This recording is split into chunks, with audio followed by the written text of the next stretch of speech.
Got it. So for the recording, welcome back. We are Heart Sutra Class 3. It's December 20th, 2024. Let's gather our minds here as we usually do. Please bring your attention to your breath until you hear from me again.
Now bring to mind that being who for you is a manifestation of ultimate love, ultimate compassion, ultimate wisdom,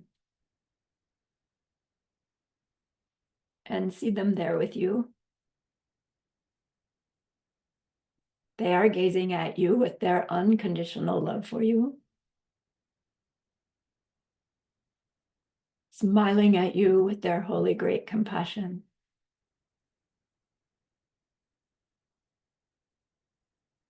Their wisdom radiates from them, that beautiful golden glow encompassing you in its light.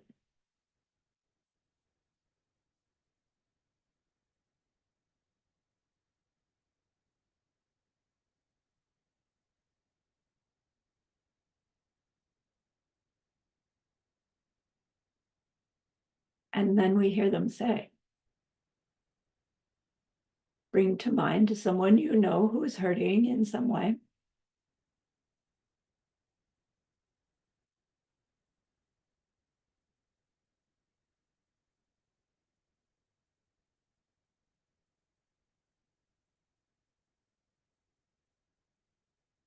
Feel how much you would like to be able to help them.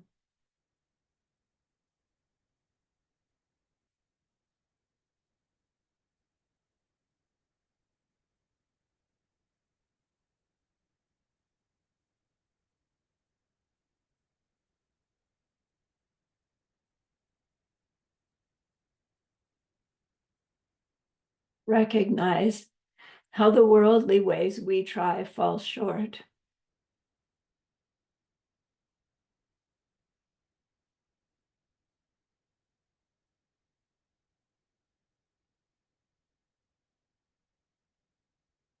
How wonderful it will be when we can also help them in some deep and ultimate way, a way through which they will go on to stop their distress forever.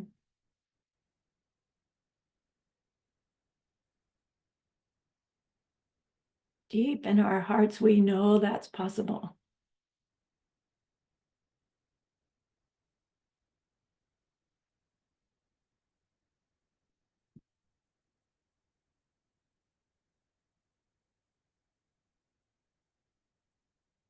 And so we turn our mind back to that precious holy guide. We know that they know what we need to know, what we need to learn yet, what we need to do yet to become one who can help this other in this deep and ultimate way. And so we ask them, please teach us that. And they are so happy that we've asked. Of course, they agree. our gratitude arises. We want to offer them something exquisite. And so we think of the perfect world they are teaching us how to create. We imagine we can hold it in our hands. And we offer it to them, following it with our promise to practice what they teach us, using our refuge prayer to make our promise. Here is the great earth, filled with fragrant incense and covered with a blanket of flowers. The great mountain, 4 lands, wearing the jewel of the sun and the moon.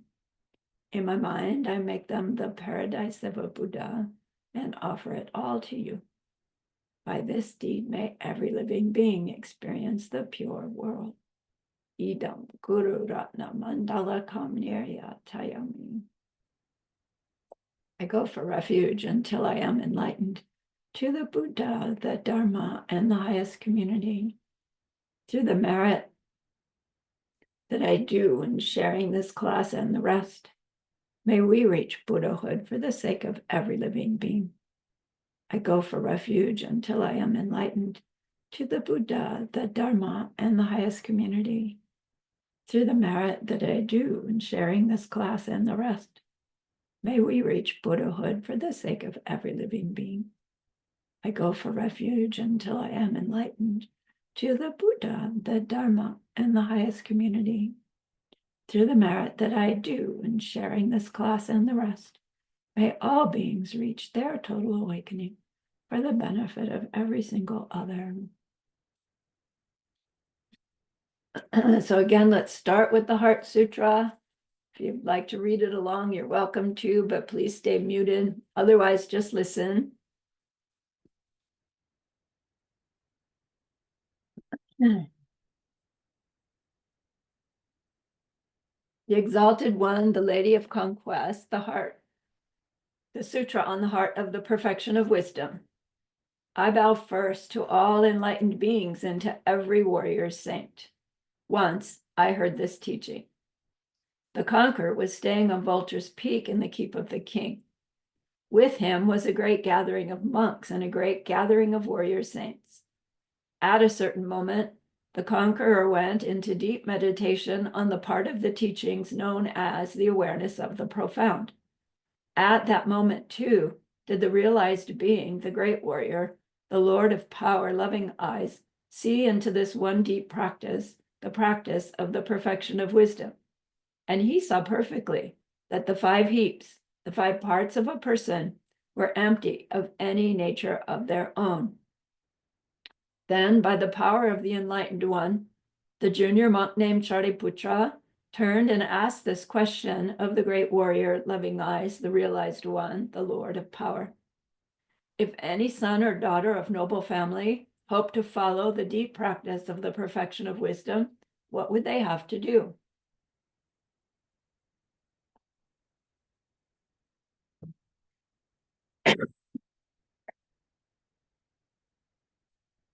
This then is the answer that the Lord of power, the realized one, the great warrior, loving eyes, gave to the junior monk named Shariputra.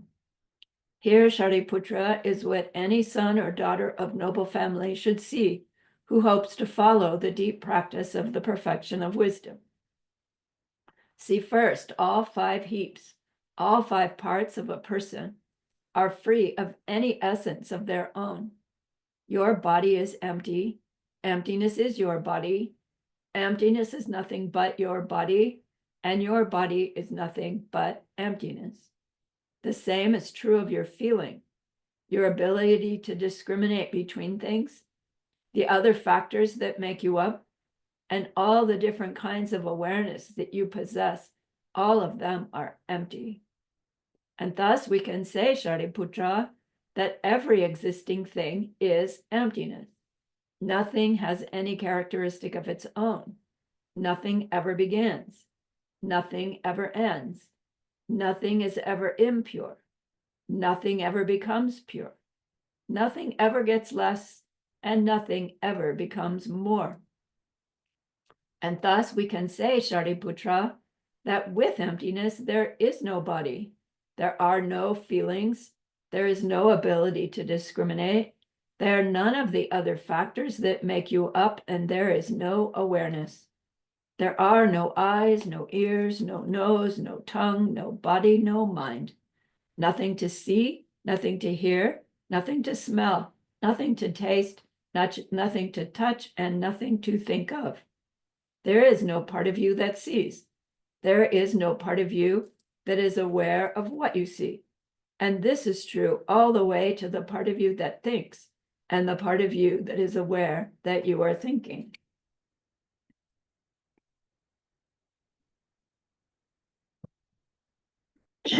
There is no misunderstanding your world. There is no stopping this misunderstanding. And the same is true all the way up to your old age and death, and to stopping your old age and death. There is no suffering. There is no source of this suffering. There is no stopping this suffering. There is no path to stopping this suffering. There is no knowledge. There's nothing to reach, and there is nothing not to reach. Thus it is, Shariputra, that warrior saints have nothing to reach. And because of this, they are able to practice the perfection of wisdom and stay in this perfection of wisdom. This frees them from every obstacle in their minds, and this frees them from all fears. They go beyond all wrong ways of thinking and reach to the ultimate end of nirvana. All the enlightened beings of the past, the present, and the future too follow this same perfection of wisdom and thus bring themselves to perfect enlightenment, to the matchless state of a totally enlightened Buddha.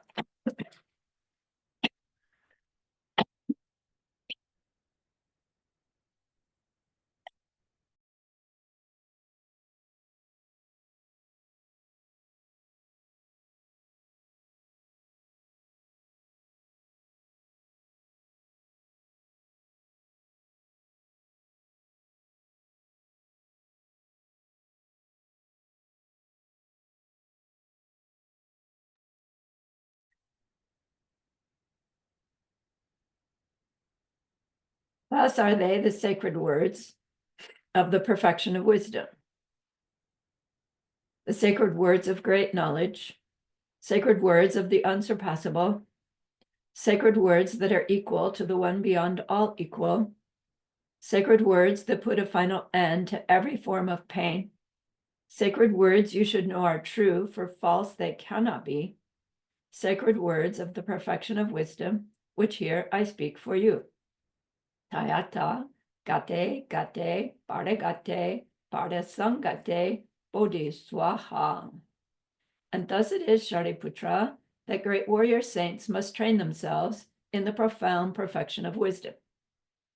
With this, the conqueror stirred himself from his deep state of meditation. He turned to the great warrior, the realized one, loving eyes, the Lord of power, and blessed his words, saying, "True, true," he said, and true again. Thus it is, O son of noble family, and thus is it. One should follow the profound perfection of wisdom just as you have taught it. Every one of those gone thus rejoices in your words as I do. And when the conqueror had spoken thus, the junior monk Shariputra took joy, and the warrior, the realized one, loving eyes, the Lord of power, took joy as well.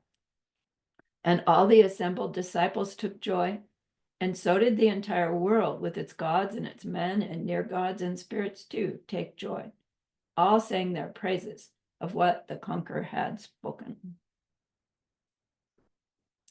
Yay.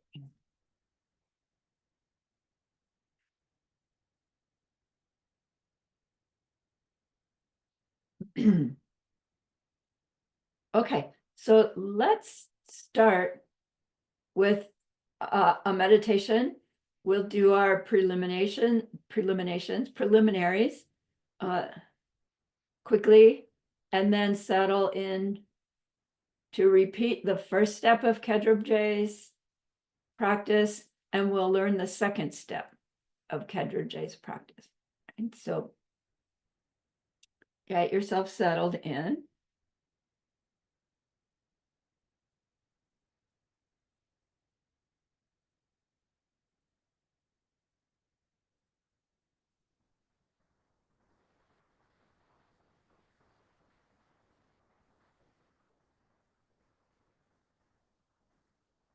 Get that physical body firm in your chair.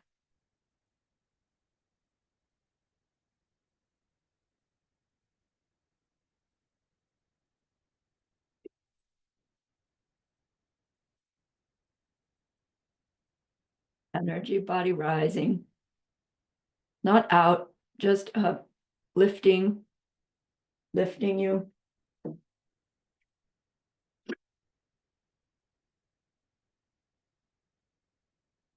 Bring your attention to your breath.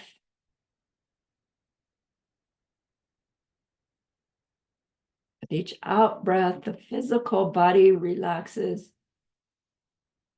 With each in breath, your awareness gets more alert, keen, curious.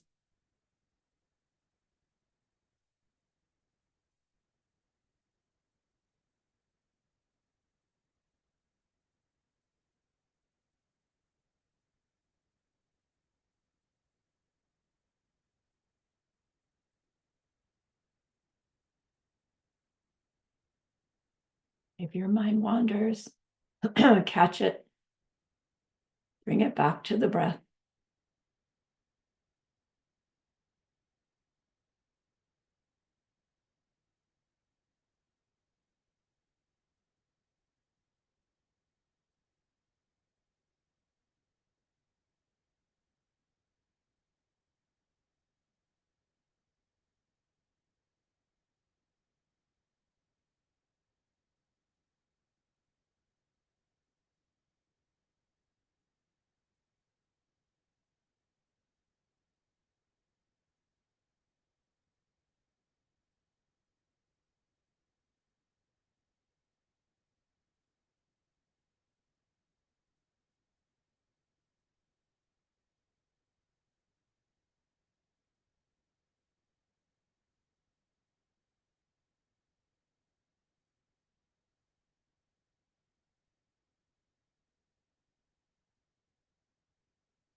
Now recall your refuge in Buddha, Dharma, Sangha, and how learning this Heart Sutra, learning Khedrup Jay's meditation is going to help you choose your behavior in wiser ways.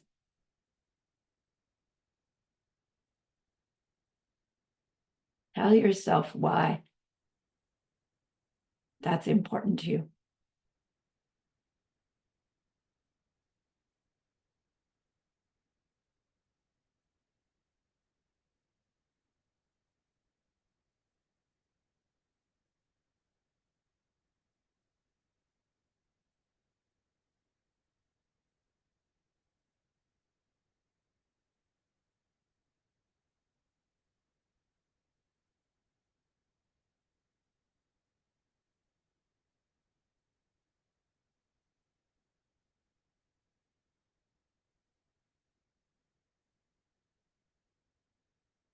Then again, bring to mind that person who is suffering.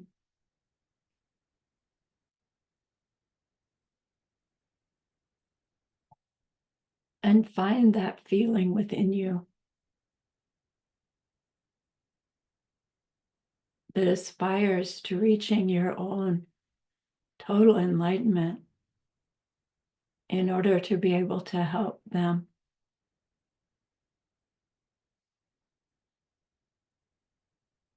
Your own being of ultimate love, ultimate compassion, ultimate wisdom.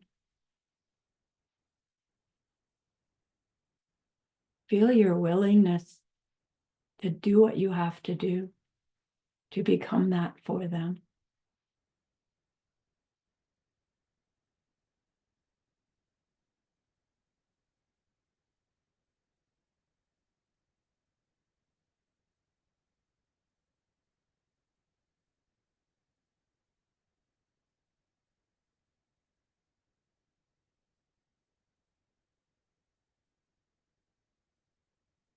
Then bring to mind that being who for you is already ultimate love, ultimate compassion, ultimate wisdom. See them there with you.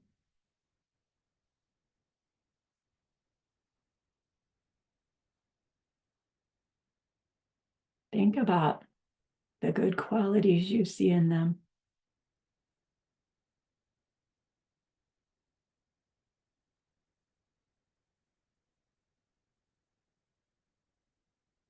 Even think about good qualities they must have that we don't yet see directly.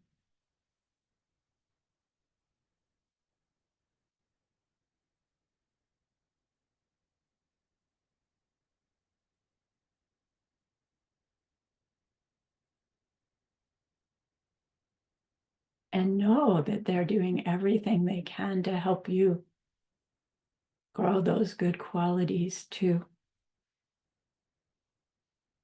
And so feel your aspiration, your admiration. Make a mental prostration to them.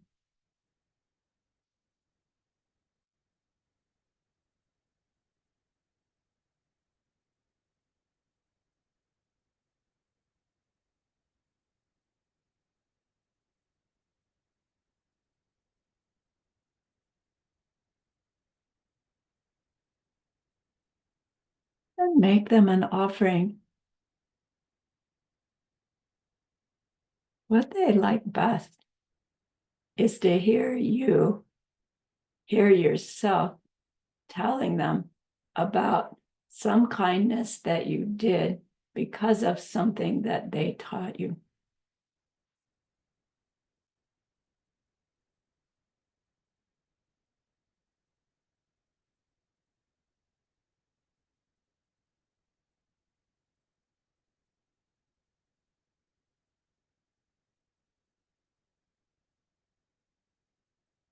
See how happy they are with you.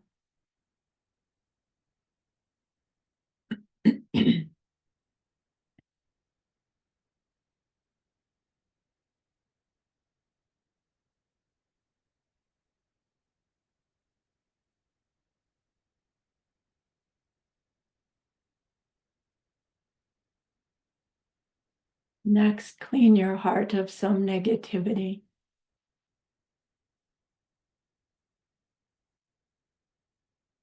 Something recent, action, speech, thought, that made seeds that when those ripen will be unpleasant for you and others.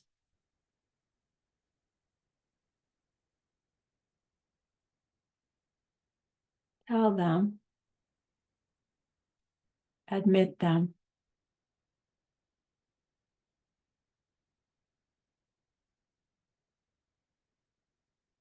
Share that you realize now it was mistaken, an old selfish pattern.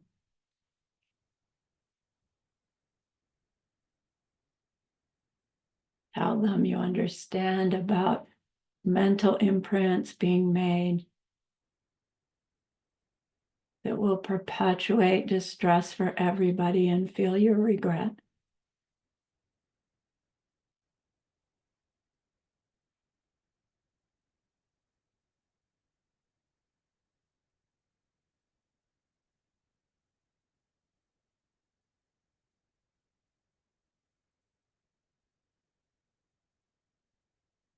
Offer this meditation and this class as your antidote power.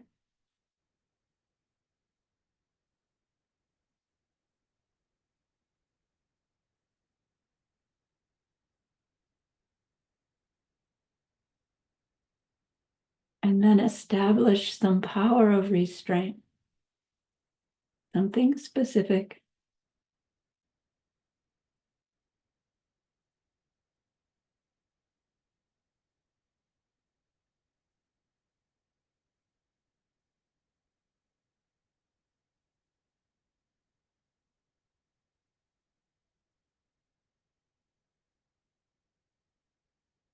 And know that by the end of this class, those seeds will be damaged and when you actually carry out your power of restraint, they will be destroyed. And so feel happy about that. Eager even for the situation where you get to do the restraint.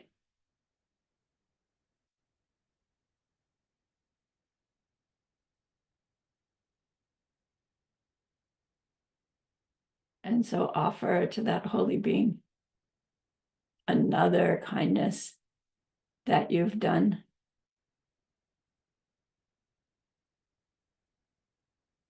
Offer them a kindness you saw someone else do.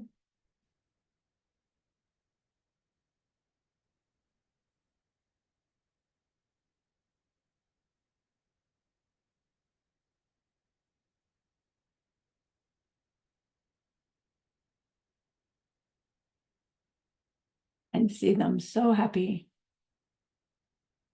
to hear you rejoicing in these goodnesses.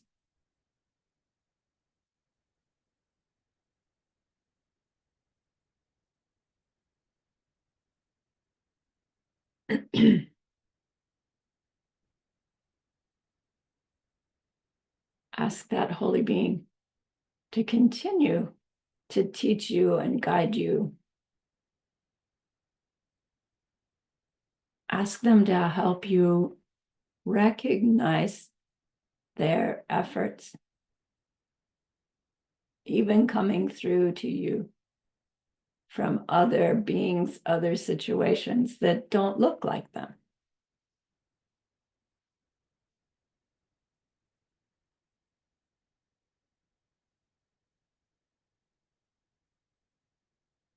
Ask them to stay close to you, that they live a long and healthy and happy life, continuing to guide beings.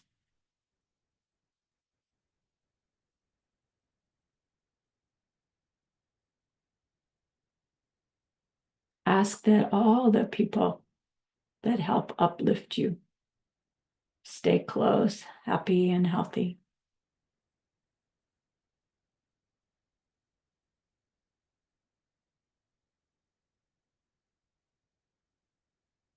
And then ask them to help you with this short meditation session.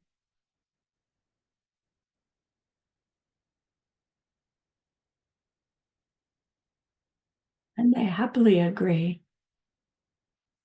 And so their wisdom light glows even brighter.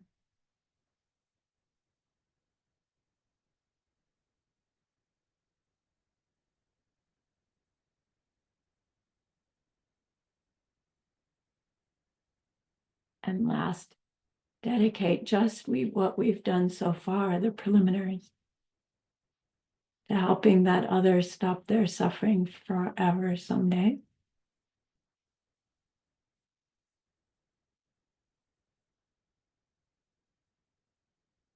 Then if you need to adjust your body, you do it now.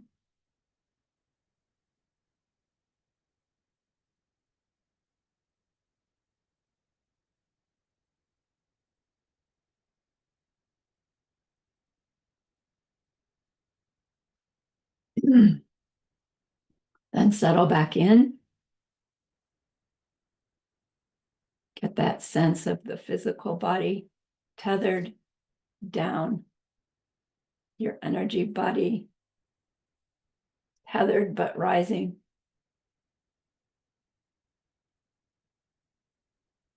Coming again to your breath, clear, bright, focus.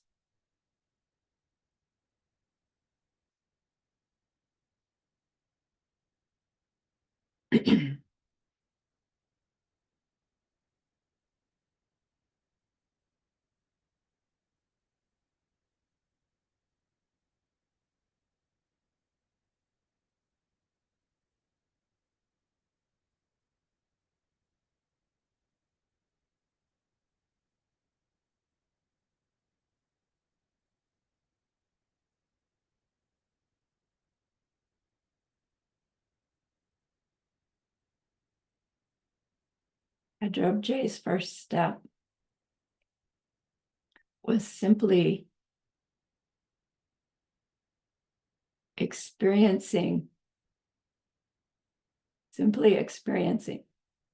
becoming aware of simply experiencing. And we're using the heap of form to learn his meditation. So this first step, you scan your physical environment, your outer physical environment, what we call outer physical environment, including our physical body. But our task is to simply experience color and shape, decibels, fragrances, without the story that goes along with them. So for this session, I'm going to ask you to open your eyes to do it. As the practice, you don't do it with open eyes. But for this one, this session, open your eyes and start from the left of your room. And see if you can actually just experience colors and shapes. I find it extraordinarily difficult, but try. Not really analyzing. Pretend you're an infant and none of those things have names.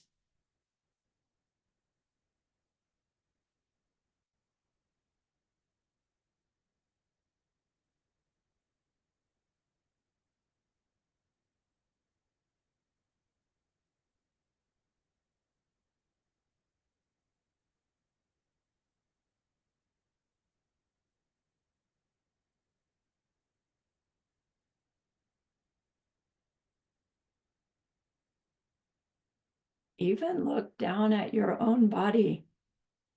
You can see hands, a bit of torso, but just see color, shape.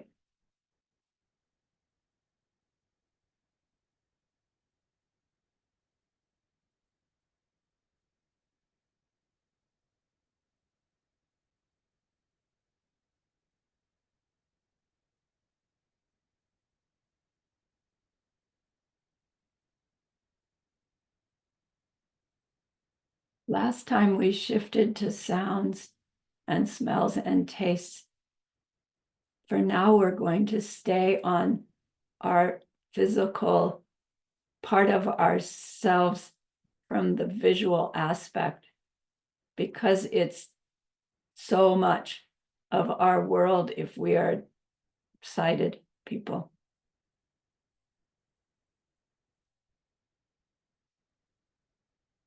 Now let's move to the second step of Kedruk J's meditation. In this step, land on one of those combinations of colors and shapes. I have a potted ficus tree in front of me.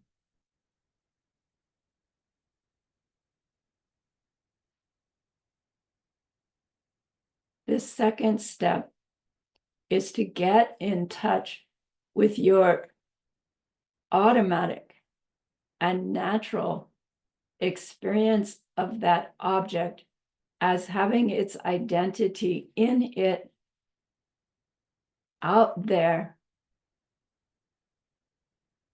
coming at you, not physically moving, but its identity in it.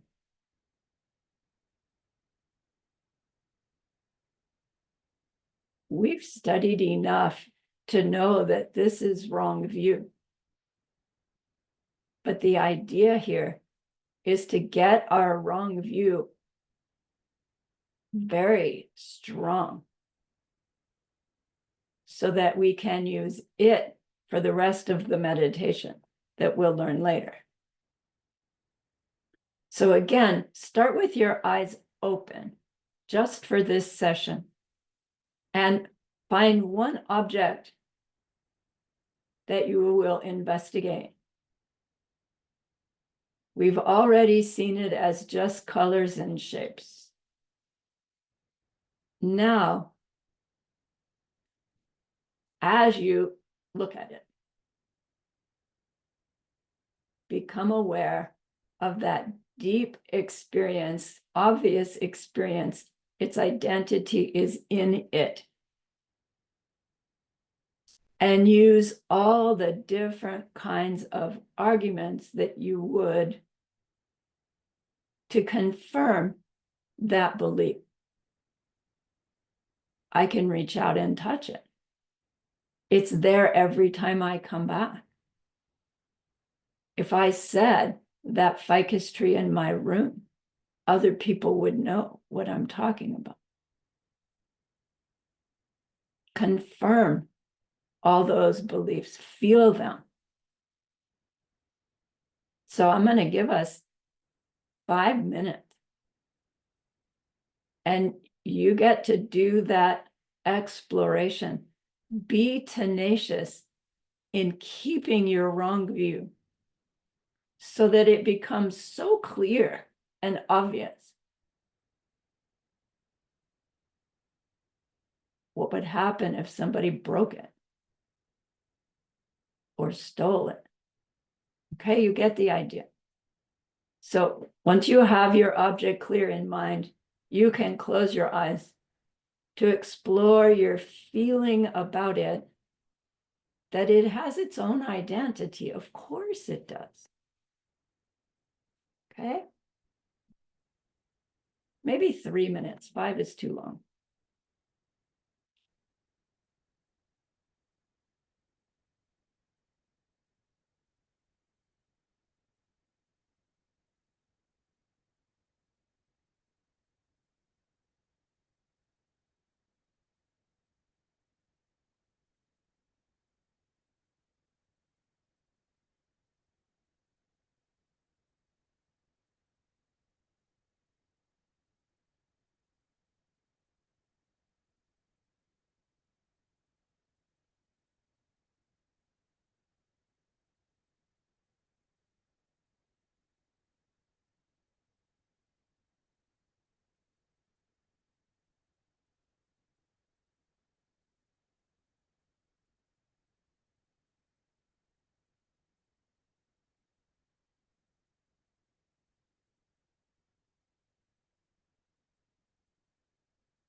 If you've gotten off track, come back.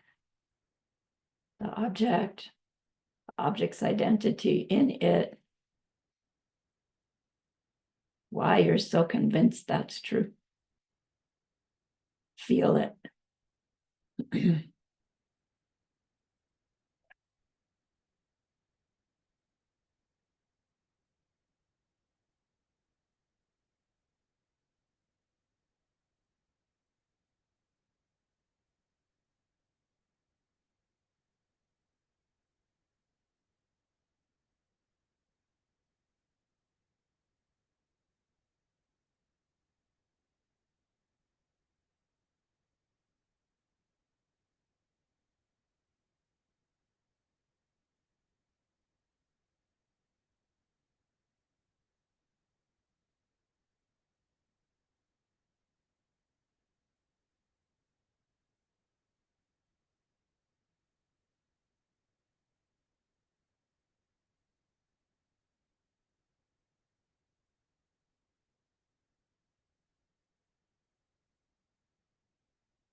This step is identifying the gakcha, isn't it?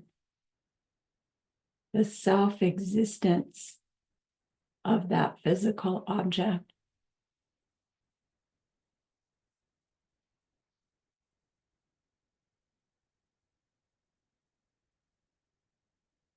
We can't know what to correct until we know what we're doing mistakenly.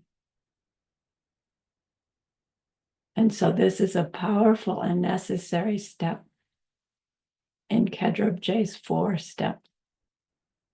Step 2, experiencing the mistake. And so dedicate this meditation so far to that other person's suffering coming to be recognized for its big mistake, so that it can finally be corrected.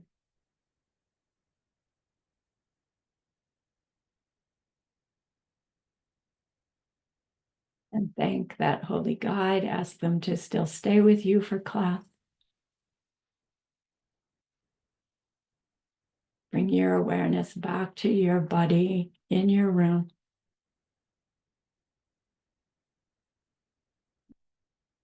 Your physical body in your chair. When you're ready, open your eyes, take a stretch, have some water.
All right.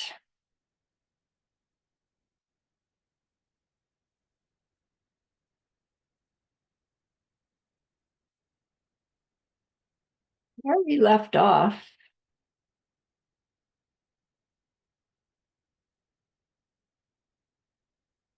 all right, let me get this more convenient way. Where did we leave off? We left off where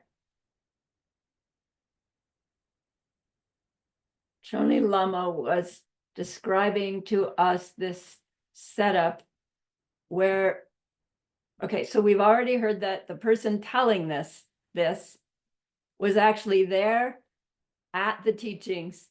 They heard this teaching one time and they remembered it. They were able to quote it from that one time experience. So once I heard this teaching does not mean once upon a time, like in the stories, right, that we tell our kids. It means I was there, not me, right? But whoever is giving us this written form. Then what they tell us is, when I was there, this was the setup. Chamden de gelpoi kapna jagu pungpoi ri. The conqueror was there at Vulture's Peak, which was an area where the king would stay. And so the king let the Buddha and his disciples come and gather at this area. Geilonggi Gendin Chenpo was telling us that one, like there in that gathering, was this great group of ordained people.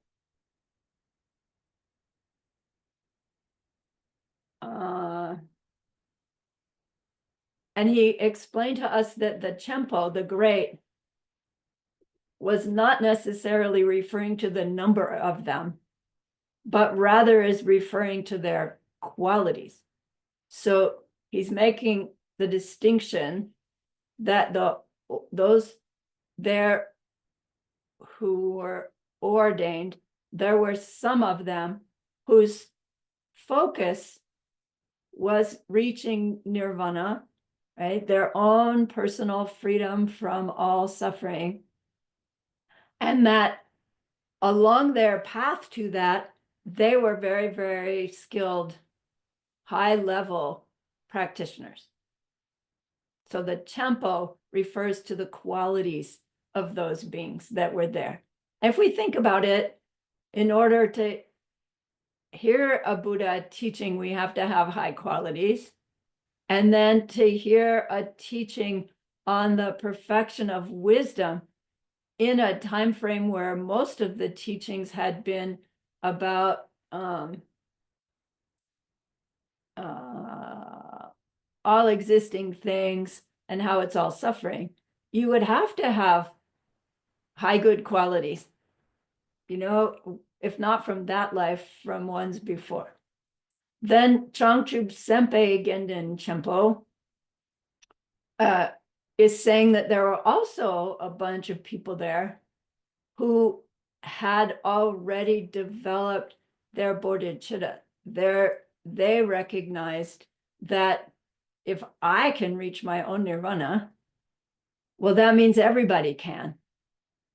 And maybe, maybe I need to have a higher goal, higher aspiration to becoming a being who can help everybody stop all their suffering, not just my own. And so that group is called Changchub Sempe, which is the bodhisattvas. Now you can have ordination and be a bodhisattva, and you can have ordination and not yet be bodhisattva, and you can be bodhisattva and not be ordained, right? It's all what's motivating, what your belief in what your highest capacity is. So Choni Lama points out that the Chenpo for the bodhisattvas, it refers to these 7 high qualities. And that's where I left off last class, is I didn't have time to tell you the 7. And as I study the 7, it's a little confusing to me, because it's like, wait, if these bodhisattvas already have these 7 qualities, they're already like so close to Buddhahood. And yet Buddha hasn't even taught the perfection of wisdom yet. Like, where'd they learn it? How'd they find it? And, you know, that opens a whole different discussion that's not for our beginning class. But if it occurs to you, it's like, right, investigate that. So I'm going to stop share so I can see your beautiful faces. Stop share. We'll come back to that. That's better. So here are the 7 greats held in the Chenpo that's related to the bodhisattvas, the Changchub Sempes that are there. The first great is they have big eyes, they say, meaning they have their eyes turned towards big goals. The big goal of a bodhisattva is, I want to reach my total enlightenment for the sake of all sentient beings. There's nothing bigger than that. And that's what makes bodhicitta bodhicitta, because it's so big. The seeds planted of anything that we do with bodhicitta in mind are so powerful that when they grow and ripen, they must ripen as causes for Buddhahood. So they have this high goal. Second is they have two goals in mind, which is what I just described. They want to help themselves become the best person in the world, like the kindest, the most thoughtful, the most compassionate, the most loving being, because it feels so good to be that way, right? Your own personal happiness is those qualities. And then they don't want to do it just for their own personal happiness. They want to reach that state because in the process of doing so, they help others gain a little worldly happiness. And they come to that state of mind that knows directly what others need to take up and give up so that we can finally, as we're serving them a cup of tea, we are also influencing them in a way that will help them along their path to their own becoming a being who can help others in that deep and ultimate way. So they have the two goals, reaching their own goals and providing the goals of all others. Right? That's what the big eyes are looking towards. Third, they have a high state of wisdom. Wisdom usually means understanding of emptiness.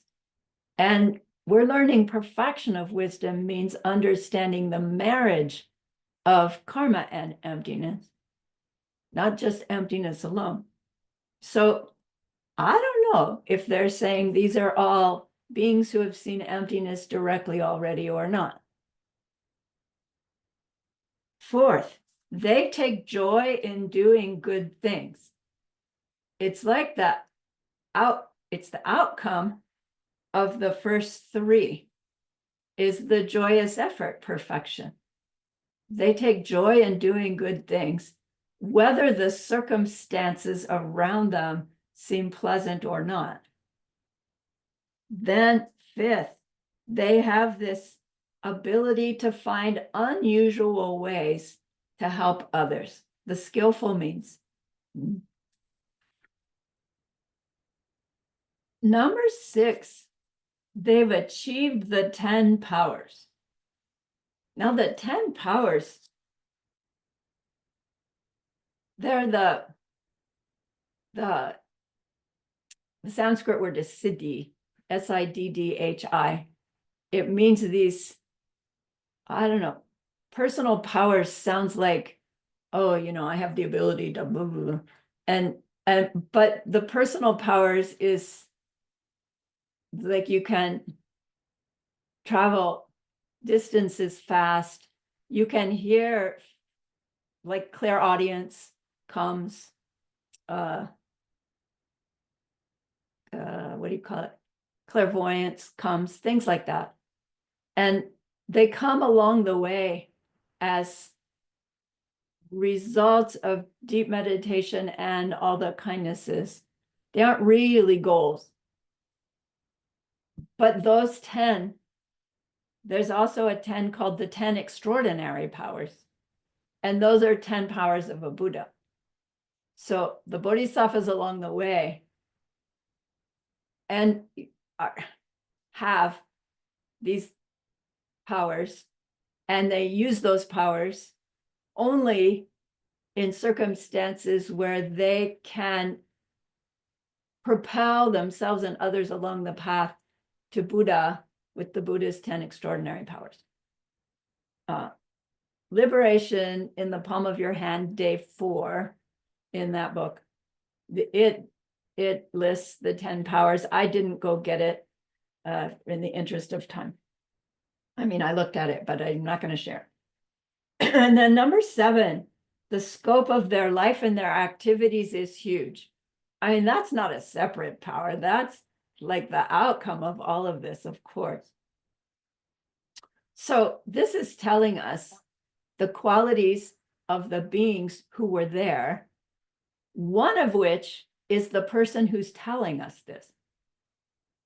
So in one way, the person telling us this is giving us a clue that, we can trust what they've done, because they're either great ordained or they're great bodhisattva. I'm going to vote for the great bodhisattva side, right? Because of the what is it? The photogenic auditory, whatever, that this person must have had. Okay. So we've got the setup. You know what? Let's take our break now. Let's take our break now. I'm going to pause the recording. You're back. Let's share.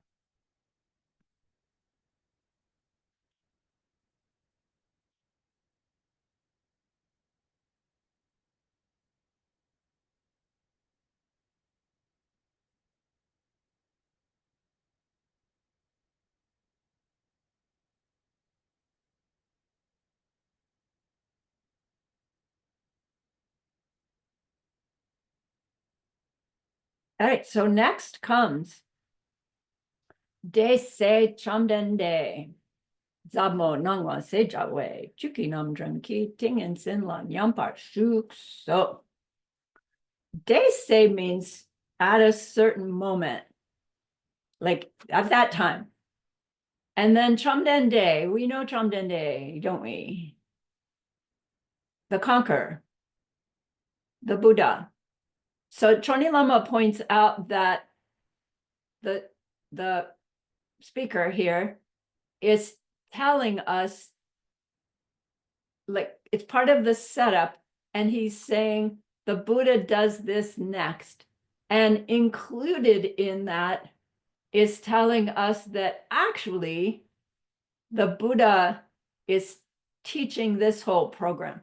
Without a commentary from someone who's been taught the Heart Sutra, from someone who's been taught it, etc., we would just go, of course, the Buddha was there. And everybody's around waiting for him to say or do something. But hidden within this is that the Buddha is teaching this whole sutra, although what comes next makes it seem to us that the Buddha is not doing anything. So you'll see why in a moment. So at a certain moment, Chamden De, the conqueror, Zabo Nangwa Seja We. Nangwa Seja is, Zabo Nangwa. Zabo Nangwa is this beautiful term that means the appearance of the profound. Nangwa means appearance, and Zabo is the word for profound. So profound, that word always is indicating emptiness. It's not the word for emptiness, but the profound always is talking about or implying that we're talking about the profound side of things. So between method and wisdom, wisdom is the profound side, meaning deep, right? The deep side of things is there no self-nature. And then the Nangwa is the appearing side, which in the two wings of the bird is the method side. And Zabo Nangwa is when those two come together. Well, now those two are coming together always. They're never separate. But what this is going to be pointing out is that there is something that Buddha is going to demonstrate to us. The word Shejawe means so-called. So-called profound appearance, which is funny. It's like, what do you mean so-called? So-called means it's not really, right? How do we use so-called in English? I can't think of an example.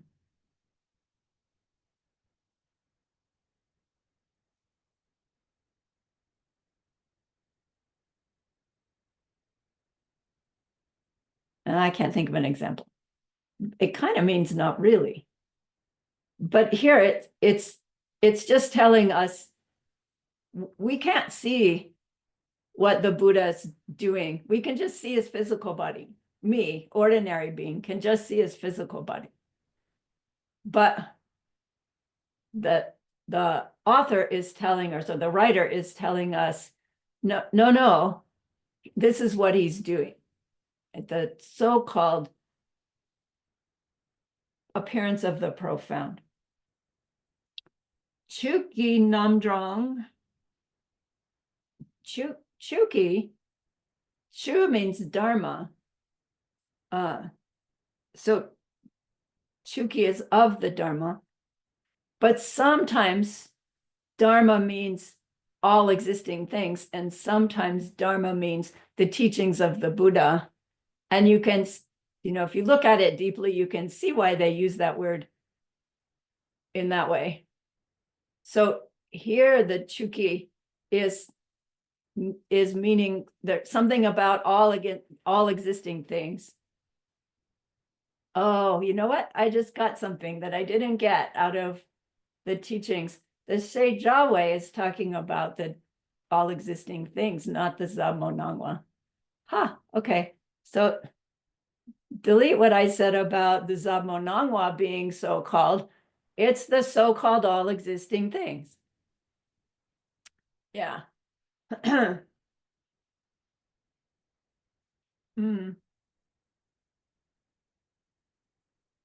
Seijawe Chuki Namdrong. Namdrong means synonym. Like all these different names for things. So Seijawe Chuki Namdrong means all existing things that aren't really what they look like. They're just different names for something. What? Zamonangwa, the appearance of the profound. We'll get there. So Seijawe Chuki Namdrong. What's happening? We don't have it all yet. Ting and Zin. What's Ting and Zin? We know it if we've studied ACI 3, single-pointed concentration. La Nyampar Shukso, where is it?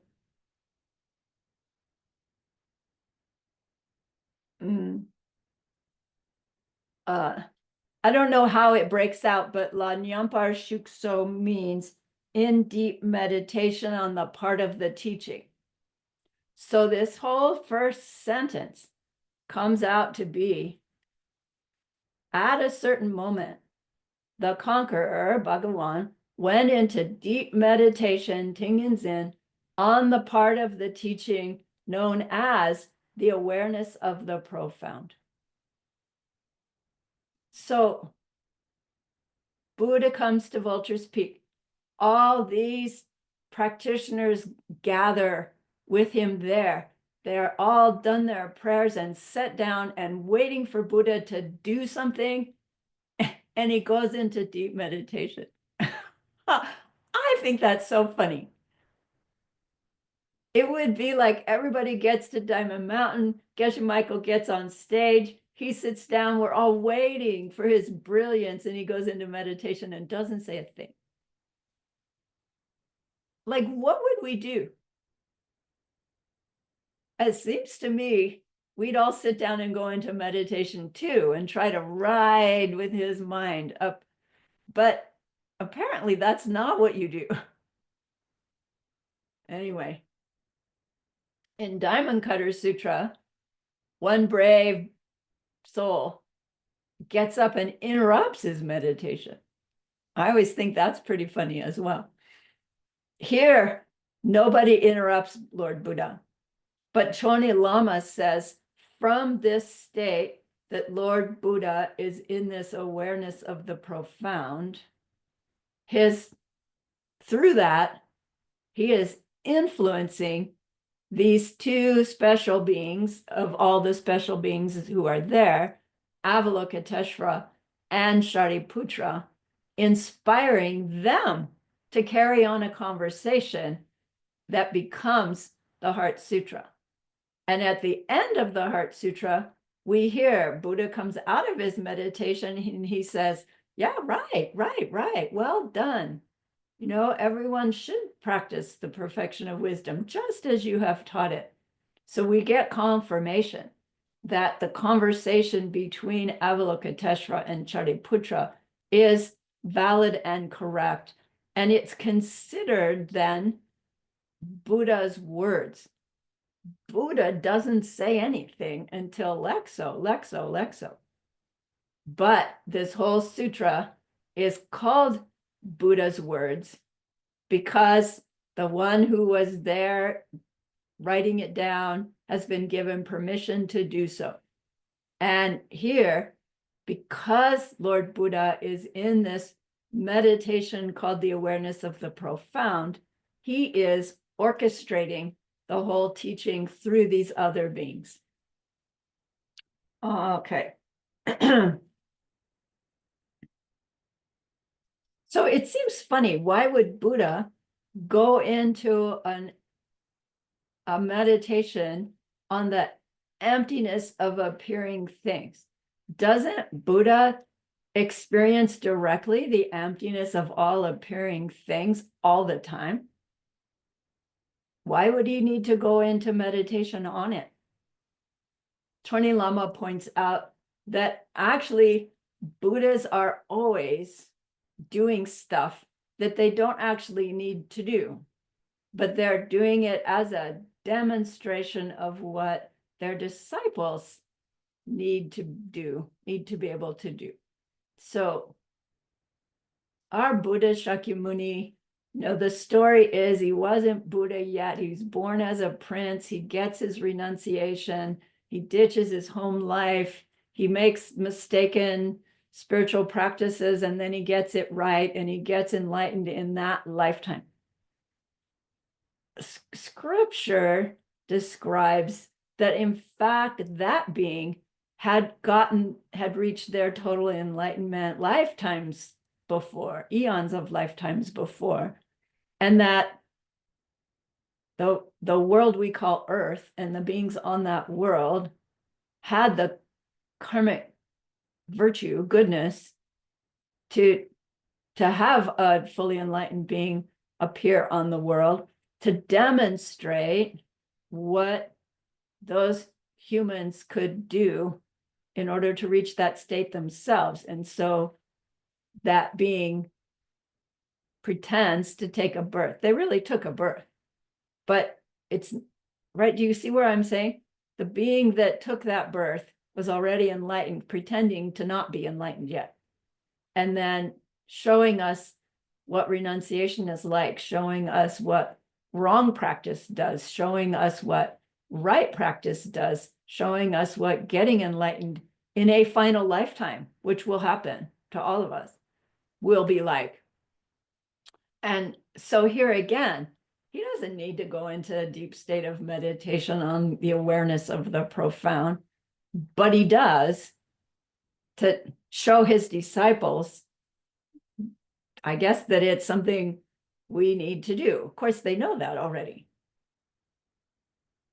So the awareness of the profound term has two factors.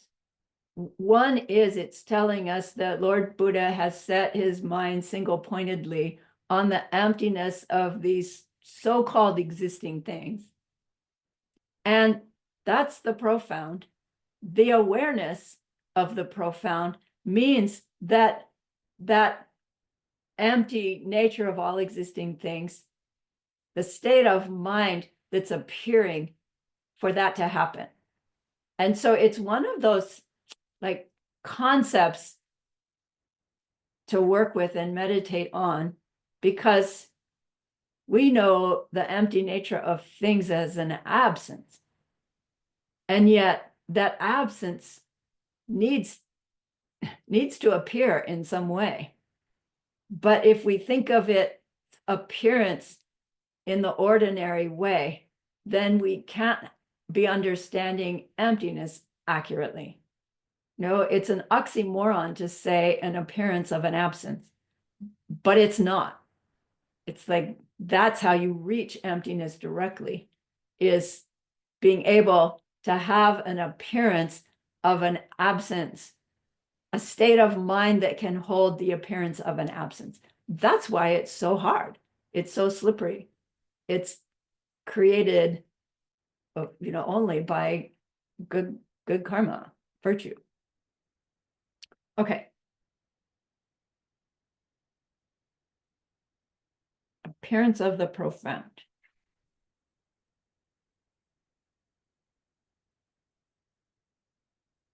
Let's go back.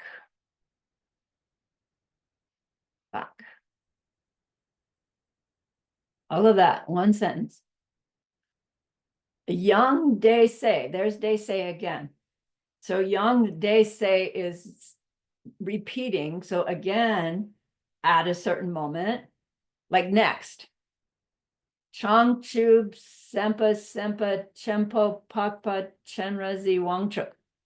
All of that, anytime we mention Chenrezi, Avalokiteshvara, it's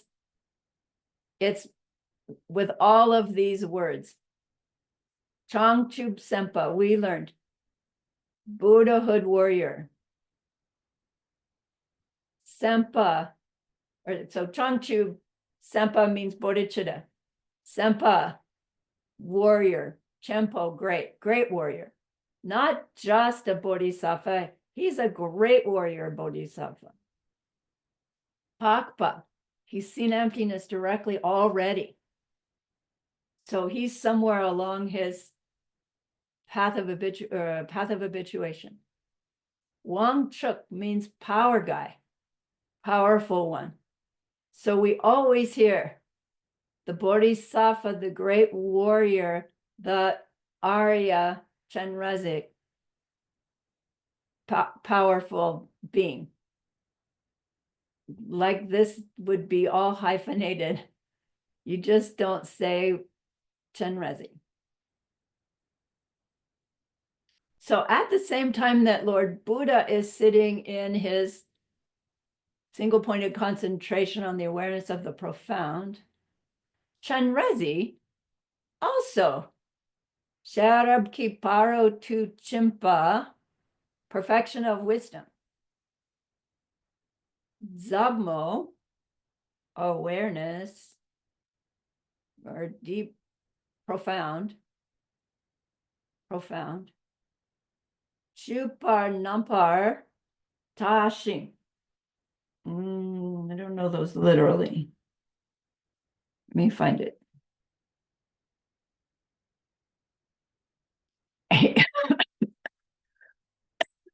So sorry. Nampar Tashing means he's looking at it. So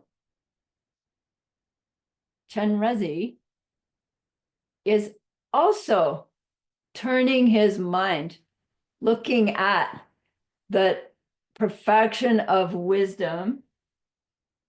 Remind me what Zammo is. I forget so fast. Zammo, the profound. Chenrezi is also looking at the profound nature of something. We don't know yet what. Pungpo napo dedak layang no niki tompar nampar ta o. This is what Chenrezi is looking at the emptiness of. So Lord Buddha's in the emptiness directly of all existing things. And he inspires Chenrezi to sit down into meditation and look at the nature, the true nature of our Pungpo Napo. Pungpo is our heaps. Napo is the 5 heaps. The 5 heaps. Pungpo Napo De Dak Layang.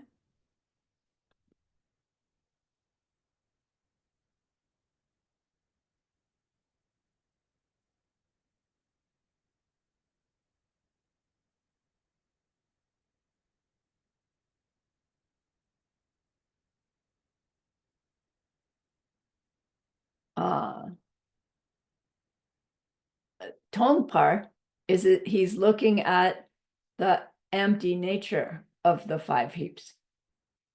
So Chenrezig is going through Kedrib J's 4-step meditation. He does it fast. We're going to learn all 4 steps, and we'll end up having the tools that we would be able to do this same practice that Avalokiteshvara is doing while Lord Buddha is in the deep state of awareness of the profound. So let's see how that gets translated. At a certain moment, the conqueror went into deep meditation, come back, on the part of the teaching known as the awareness of the profound. At that moment, too, did the realized being, Pakpa, the great warrior, Sempa Chempo, the Lord of Power, Wang Truk, Loving Eyes, Chenrezig, see into this one deep practice, the practice of the perfection of wisdom. And he saw perfectly that the 5 heaps, the 5 parts of a person, were empty of any nature of their own. Right? All in that one paragraph. So let's talk about the 5 heaps a bit.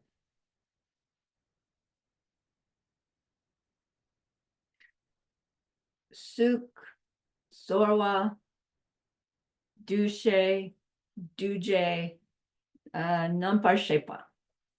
Suk means physical form. Physical form means our physical experiences, our physical body, our physical world. Mostly we could say our material world. So, we make a distinction, me and my body and my outer world. As we use this meditation, that boundary of identity will start to blur. And, it can be damaging, or if we get it right, it can be, truly expanding in our identity. So don't push it too fast, but we will explore our physical being. Now, they call it suk, form, for the first heap, because for sighted people, which is most of us, thank goodness, like so much, I don't know, 95, 98% of our experience is through our vision. And of course, we have lots of sound, smell, taste, touch, but when we think of our physical world, automatically we think of the things that appear as physical things, and their color, shape, they're through our visual sense. If we were blind, especially born blind, it would be completely different. But it's intended, to not limit our understanding of our physical form, but to indicate that we really do relate mostly through our vision form.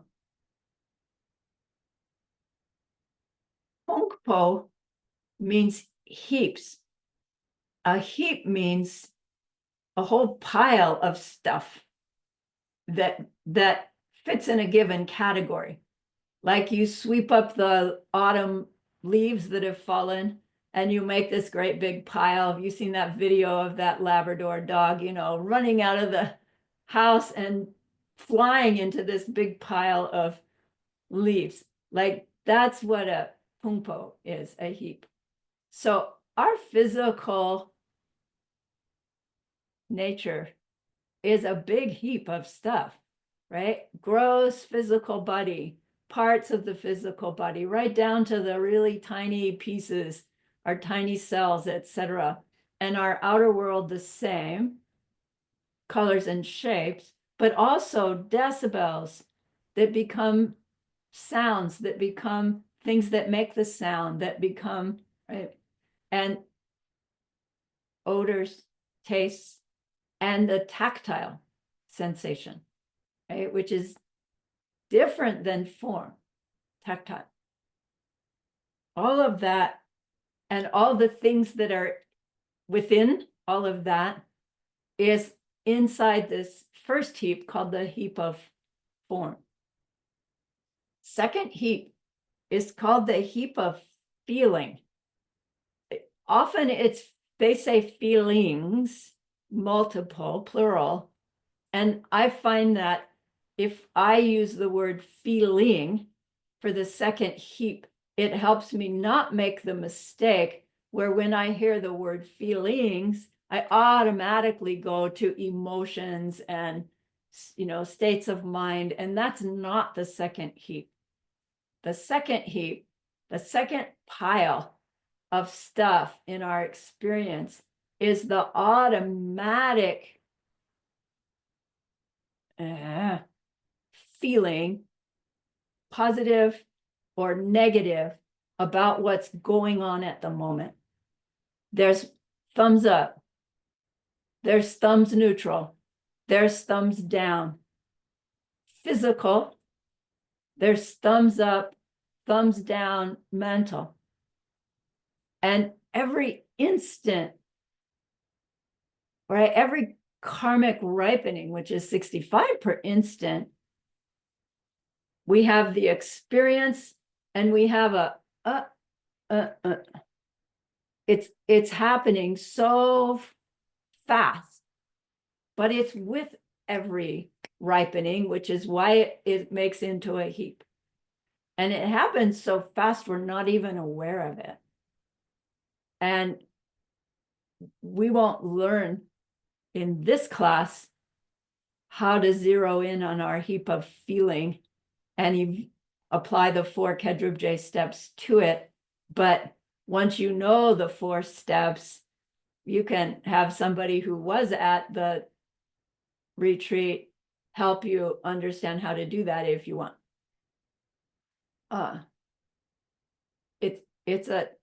It's a subtle but important awareness to develop.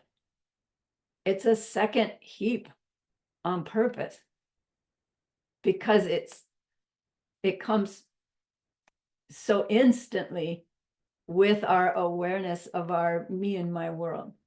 First heap, feeling. Just positive feeling means we're attracted to. Negative feeling means we're this. Neutral means, I don't know that there's really ever neutral, just some kind of vague, too vague to decide state. So feeling is just this towards or away from. Douche means discriminate. Discrimination has a bad connotation. This discrimination is not that one. This discrimination, douche, means this telling things apart. To be able to distinguish between ficus tree and altar. Geshe Michael calls it the capacity to discriminate. But to me, a capacity means you use it or you don't use it. This heap is the discriminating that we're doing constantly. We have to be able to determine between ficus tree and floor lamp and window, right? In order to experience them that way. Don't we? Like we have to know what they are, know what they look like to be able to identify them that way.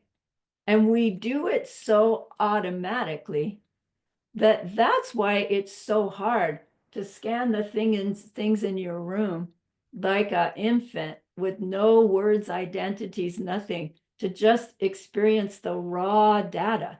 It's so impossible because we have the seeds for my room to be wall, ficus tree,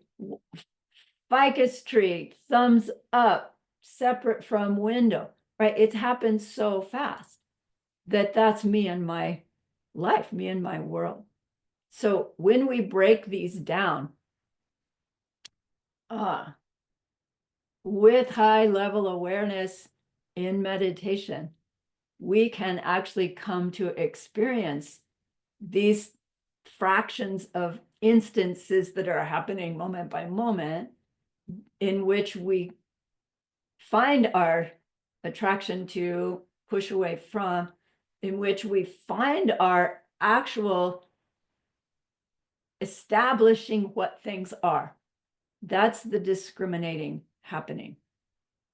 Establishing things, determining what they are, giving them their names and labels.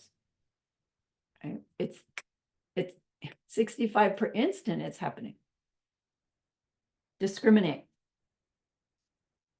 In that discrimination, with that discrimination comes mine from yours, me from you, right? This I want, that I don't. You can see where this step, right? We're building momentum from form, feeling, discriminating between things to reacting. And that's J, all the other stuff that makes us up. So that word in English, feelings can mean emotions. I'm feeling so angry right now. I'm feeling so loving right now. Feeling can also mean, oh, that feels good. Oh, that feels bad, right? It's such a vague word. I'm sorry we don't have a better one in English. And then we had feeling, just in terms of the do-she, positive, negative. Nothing more specific than that.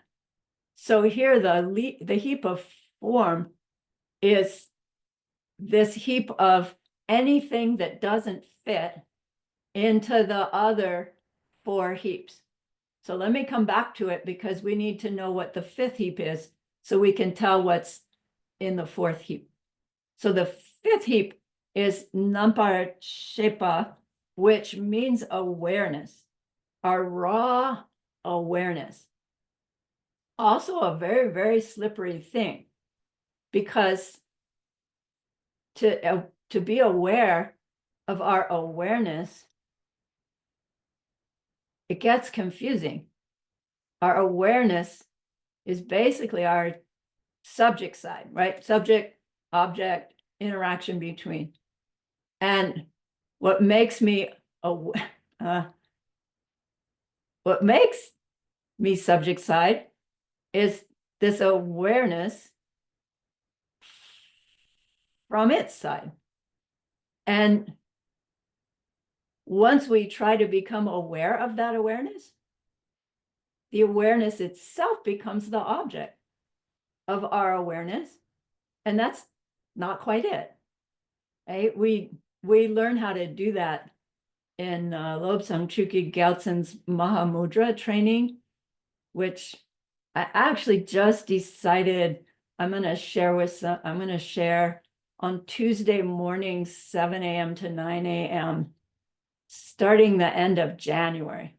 So it'll show up somewhere, in advertising what I'm sharing, but it has 33 2-hour classes that are part meditation, part class. So, it's going to take 6 months or a year to get through the whole thing.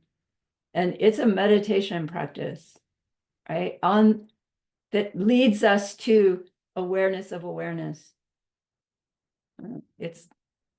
I find it fascinating, and I need to study it again, which is why I'm sharing it, because I won't make myself do it if I don't do it for somebody else. And I need it. So anyway, advertisement. Awareness.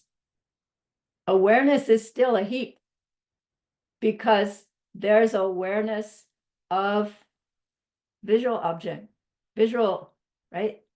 The eye awareness, the ear awareness, the smell awareness, the taste awareness, the tactile awareness, the awareness of thought, the awareness of, right? All awareness is also a heap of stuff. There's no single thing, awareness, that's being aware, is it? Being changing, changing, changing, changing. So we have physical, we have feeling, thumbs up, thumbs down. We have discriminating between things. And then we have awareness. So heap number 4 is all the other things that make us up, duje. It's usually translated compositional factors. And Geshe Michael gets so exasperated with that translation because it's so meaningless. It's so limited. Compositional factors means here's my friend, the pen. You know, if I were to, oh, I thought I could take it apart easily. You know, you unscrew it and it's got that long, narrow thing and the spring and right, it's got all these different pieces, parts to it. And you put them all together and you compose it into a pen. But it's like, that's not only what our duje, our heap of number 4 is. Our heap number 4 is our experiences, our reactions to what's happening to heap 1, heap 2, heap 3, and heap 5. So here we are, and then we interact with something or somebody. We have the thumbs up, this, that, and then our I want or I don't want, and I like it or I don't like it. That's the discriminating. But then it's like, oh, I love that. Oh, I don't like that. Oh, that sounds beautiful. Oh, right. It's all our other factors. So in that is our mental afflictions. All those others are mental afflictions as well. But here's in heap number 4 is where all our mental afflictions come into play. So our wrong view, our jealousy, our love, our joy, our compassion, our anger, our frustration, our irritation. It's like those are all the pile of leaves in our heap number 4. It's a big one.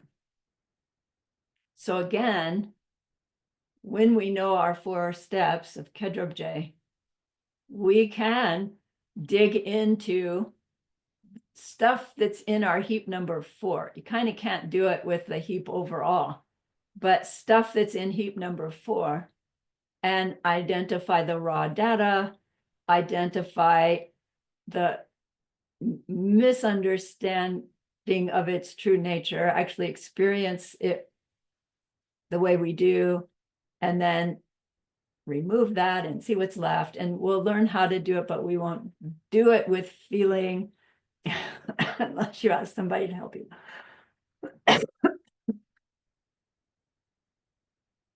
All right.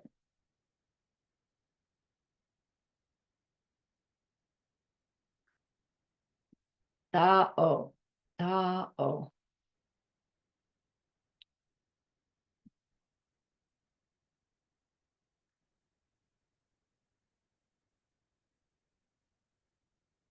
Empty of their own. Tompar, empty of their own. Nampar ta-o. One should see that. One should look at that. So this is saying that Chenrezi also has sat down into meditation, and he's meditating on He's looking at ta'o, the empty nature of the five heaps. So Buddha's gone into meditation and Chenrezi's gone into meditation. And it's like, what's the rest of us to do? Maybe go into meditation too. Okay. Oh, I was in the wrong section there. Oh, sorry. Okay, here we are. So what happens next? Fortunately, Buddha knows that we're all going, wait, we gathered for a teaching. Somebody say something. Dene sange ki tu se dong. Dempa sharivate pu. So let's just start there. Dene means and then.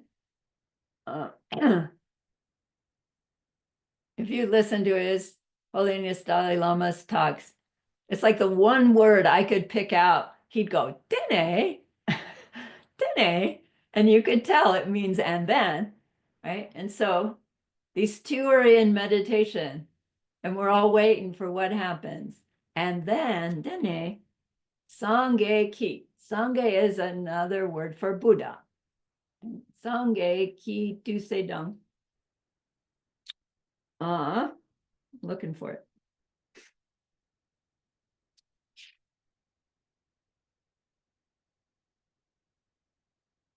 Sangye Ki Tu means by the power of the Buddha, by the mystic power of the Buddha. The term mystic is not in there, but Sangye Ki Tu means Buddha inspires something to happen. And again, we wouldn't know it, except that this one who's writing it down for us, he was there and must have in some way been at the level with one of his great 10 powers to know that Buddha inspired this next stuff to happen. So again, it's telling us that Lord Buddha is in conducting this whole teaching, even though he hasn't said anything yet. That it tells us again that we can use this or trust this as words of the Buddha. Sangye Ki Tu. Sedang Dempa Sarivati Pu. This is who he inspired to speak. Sarivate Pu. Shariputra is how we usually hear his name. Sometimes it's expanded to Sharavate Pu. And Choni Lama says, who is this guy Shariputra? So the Putra part of Shariputra means son, the son of somebody. And his mother's name was Sharika. So why he didn't become Sharika Vatipu, I don't know. But his name Shariputra just means the son of Sharika. And they don't tell us who Sharika was, but she must have been special to have Sarivati as her son, I guess.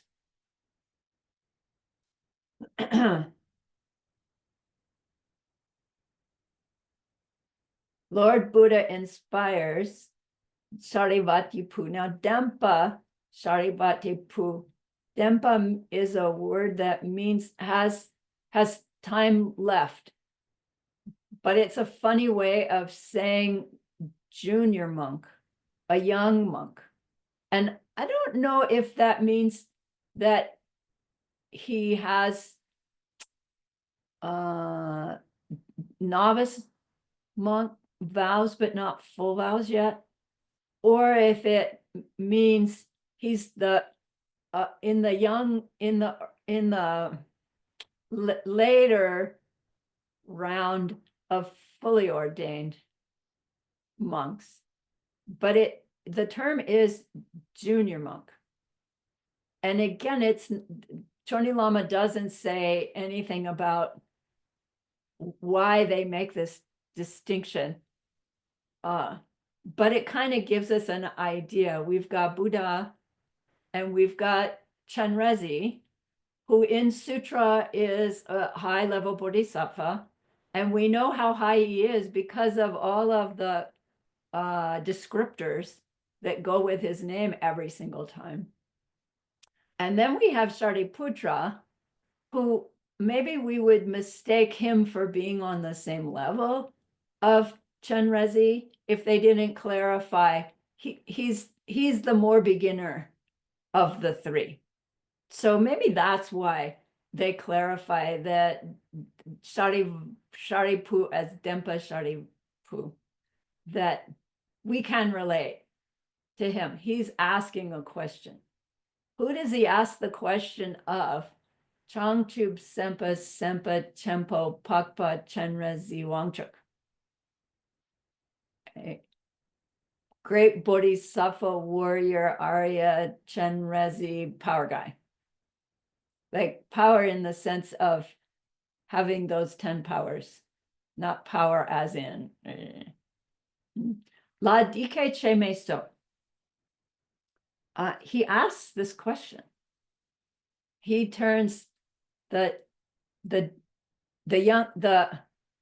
not so experienced Sharivatepu turns to the great warrior Chenrezig and asks this question. So this is what starts the actual teaching.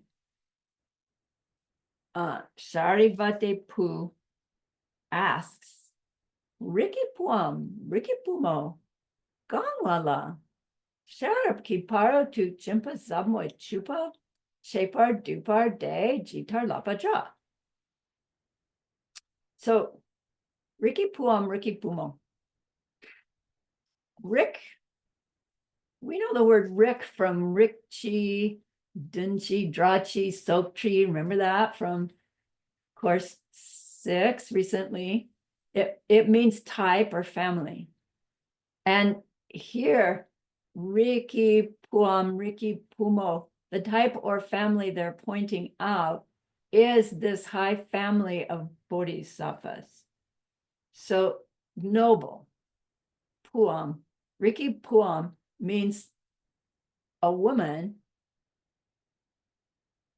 who's in this noble family, Riki Pu. Noble family, not meaning king or queen or that kind of noble, but noble in the sense of aspiring to full Buddhahood, aspiring to seeing emptiness directly if they haven't already. Those who have some amount of bodhicitta, some amount of wisdom in them already. Riki Pumo. Riki Pumo is the men, the boys who are there. Riki Puam is the women who are there. So before, when they said who all was gathered, they didn't talk about men, women, right? It sounded like they were talking about, oh, it's only the men who are gathered. But in that batch of bodhisattvas, now it's saying women and men are there. Maybe some were ordained, maybe some were not. But they are the ones gathered here who are of this noble family. Buddhism has the reputation of being, what's the word? Patriarchal, right? Men focused. There are even those awful stories, where it was to the one who became Aryatara, Lady of Liberation, where she was asking for all kinds of teachings, and they would say, great, here's the teaching, dedicate to your next life being a male body so you can get enlightened. You're so close. And you know what she said? Yeah, right. You wait and see, right? And she goes on and gets enlightened in a female body. So, but that's like somehow overlooked for a long, long time before the practices open up to women And so here and there's argument apparently through history. It's like, no, female bodies can't get enlightened. And here's evidence that very early on, Lord Buddha is including women, right, in their wish for total enlightenment for the sake of all sentient beings. They're right up there, men and women bodhisattvas, right, called children of noble family. But here, very specific, men and women, hooray. Then Ganglala means all of us here. All of us here.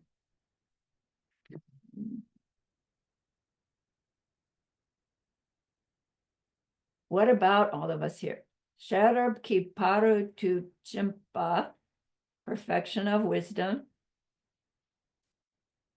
Zab moi, the profound perfection of wisdom, as if there's one that's not profound. Chupar, chepar, dupar, de, jitar, lapa, ja. This makes it a question. So Sharipu has turned to Avalokiteshvara and said, please, if any son or daughter of noble family wanted to practice this deep practice of the perfection of wisdom, Chepar, Dupar, De, what would they have to do?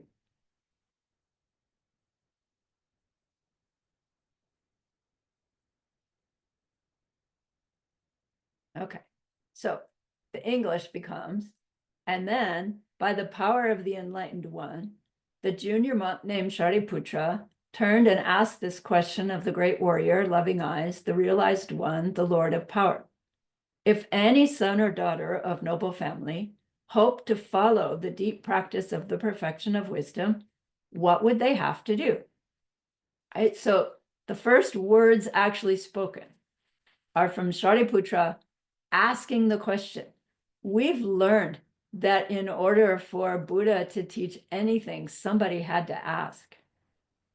And that tradition has come down, which makes sense, right? How often have we had something that we know and we try to share it with someone who hasn't asked, and we're so offended because they argue with us or they turn us off, or, it's like, how often does unrequested advice get absorbed? And then look at it karmically. How often do I accept unrequested advice? Not very often, I admit, which tells me, I could change that. And then, maybe my words would be more effective for people. But even still, when we ask, we're saying to our own mind, I'm open to receive. And so that's why we always start every class with asking, right? Making offerings and asking. And a teaching won't happen until somebody has asked for it. So just keep asking. So here's the same thing. If any son or daughter of noble family, meaning of the bodhisattva, even bodhisattva wannabe, of noble family, hope to follow the deep practice of the perfection of wisdom, what would they have to do? And that starts the whole teaching. I still have some time, so let's carry on.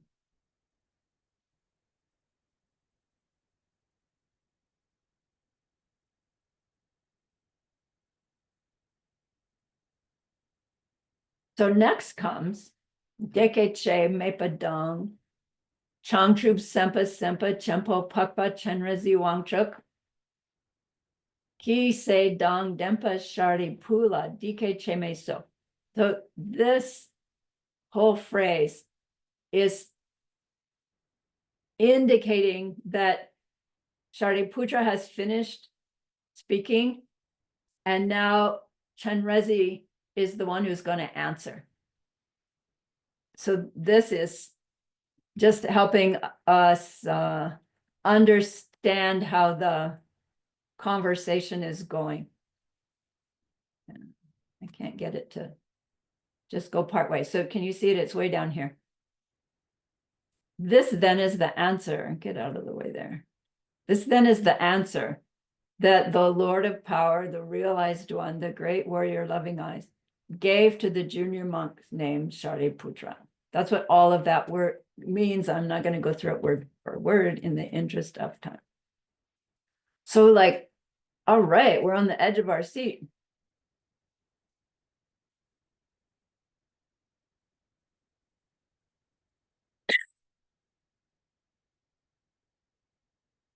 Sharipu, short for Shariputra, short for Sharivatipu, or whatever we heard before. Talking Sharipu. Riki Puam, Riki Pumo. We just learned that. Any son or daughter of noble family. Ganglala, all of them.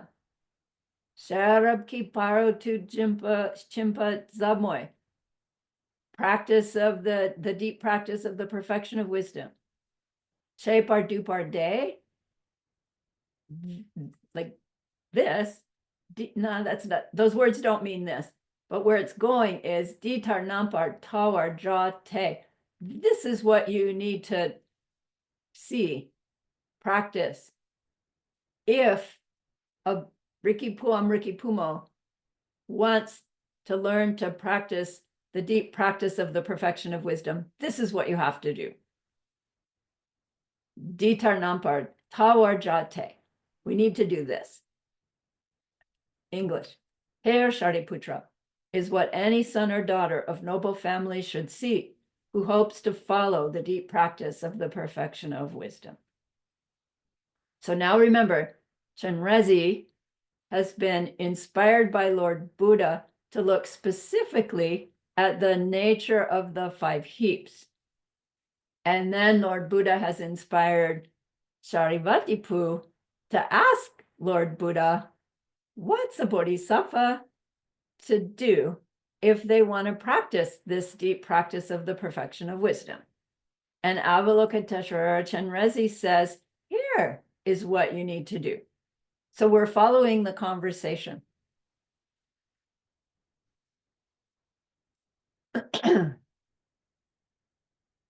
Pungpo Napo, the 5 heaps. De da kyang no niki tompar. No means their nature, their true nature. No niki tompar is see that emptiness is their true nature. Nampar Jesu ta o, the appearance of emptiness as their true nature. So in order to practice the deep practice of the perfection of wisdom, we would need to see how the true nature of the 5 heaps is their empty nature. We would need to reach this appearance of the empty nature of the 5 heaps. Are you getting it? And those 5 heaps are, by the way, suk. Tompa'o. Tompa'o means the emptiness. Our physical heap is empty. Empty of self-nature. Empty of its identity in it. The whole heap, yes. But every leaf in the pile, every physical experience that we have is empty of its own nature. Does that mean it doesn't really happen? No, that means it really does happen. It really is real, because every aspect of it has no nature of its own. It is what we experience. And right when we first hear that, it's like, what? That's contradictory. but it's not. So suk tompa o.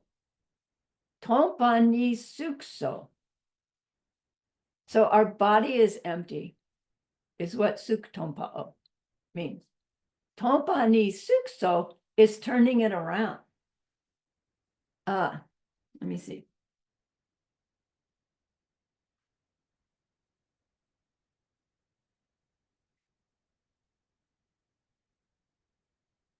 All right, I got ahead of myself.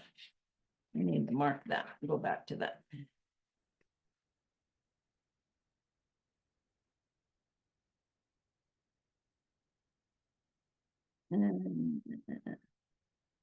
Suk tompa o, my body is empty.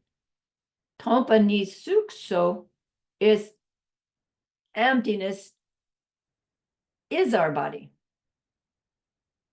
And that's a weird thing to say. Then sukle tompa ni shenmayin, emptiness is nothing but my body. And tompa ni le sukshen mayan no means my body is nothing but emptiness. And this starts like the conundrum part of the sutra, because it's like, wait, okay, I get my body can be empty of self nature. And then emptiness is my body?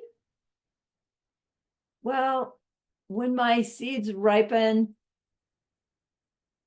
my body, well then, yeah, my body's emptiness. The emptiness of my body is my body's emptiness.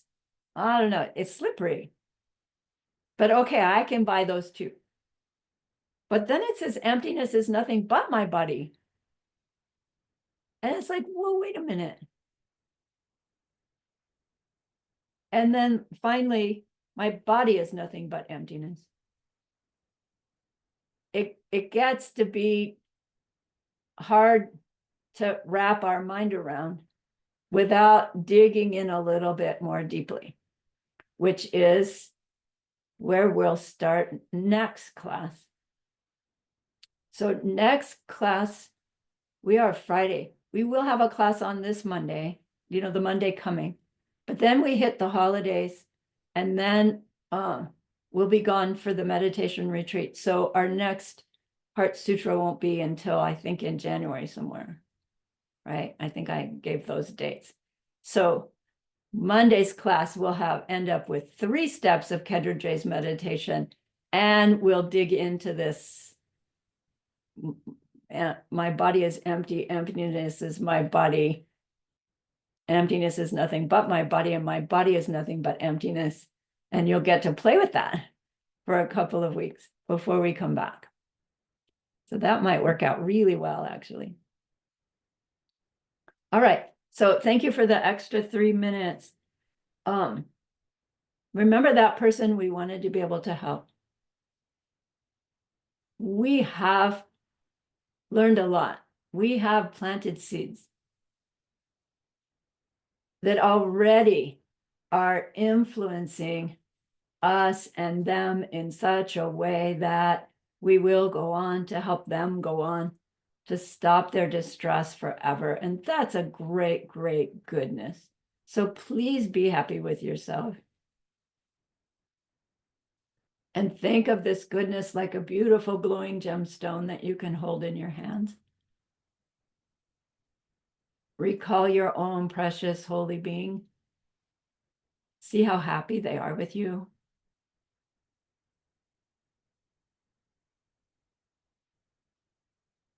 Feel your gratitude to them, your reliance upon them. Ask them to please, please stay close, to continue to guide you, help you, inspire you. And then offer them this gemstone of goodness. See them accept it and bless it. And they carry it with them right back into your heart. See them there, feel them there. Their love, their compassion, their wisdom inside there for you. It feels so good, we want to keep it forever. And so we know to share it by the power of the goodness that we've just done. May all beings complete the collection of merit and wisdom, and thus gain the two ultimate bodies that merit and wisdom make. So use those 3 long exhales to share this goodness with that one person,